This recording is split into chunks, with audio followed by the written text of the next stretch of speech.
Yes. Because, wala, happy-happy ko sila nung nag-start ako sa MUS and nung nagka-scholarship ako and everything. And every time na mag-clinical posting ako si Daddy, mag-picture, mag-selfie, tapos inis na inis ako kasi syempre late na ako, ganyan. Tapos ang init-init na uniform ako and all.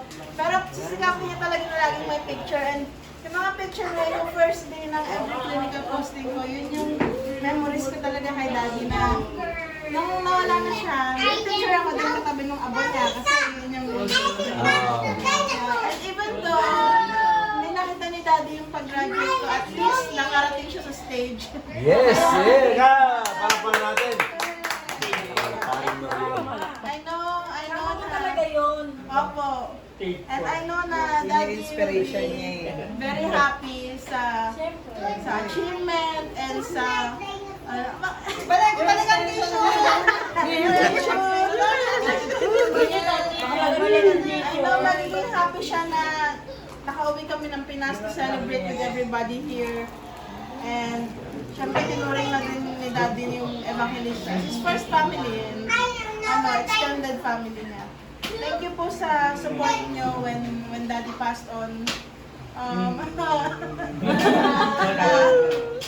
Yeah. Ayun, Daddy. Ayun si Daddy, oh. Ay, Ayan.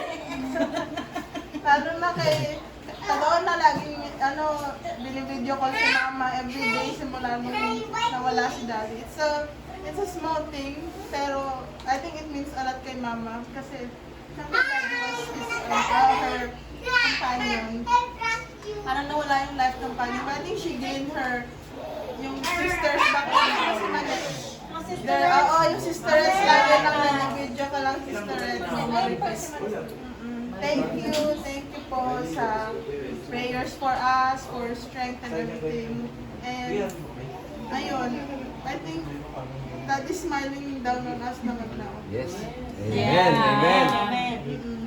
And thank you din po sa encouragement and all the support throughout yung 4 years ko sa university. And even nung naka-migrate pa lang namin sa school, pag may achievements, lagi nag-congratulate and everything. Thank you for everything. And thank you for always accommodating us. Hindi natutulog for 1 week pag Walang matutulog sa pamilyang ko. Lalaban! Laban! Love na love namin yun. Thank you po. We always feel very loved pag mabalik kami dito sa Pilipinas. And even though mga every 2 to 3 years lang kami bumabalik, parang no time has passed pag bumabalik kami kasi yung accommodation and yung warmth, yung love, we feel it very much. So, thank you po. Today we're celebrating yung family natin and yung love, not just my graduation, but yung family natin and how united we are despite everything. And I think we thank God talaga for all the conflicts na everybody is happy and together right now. Thank you. Amen. Thank you everybody.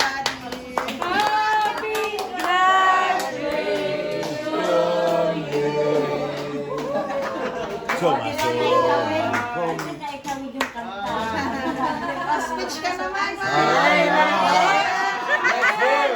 Let's hear from the princess of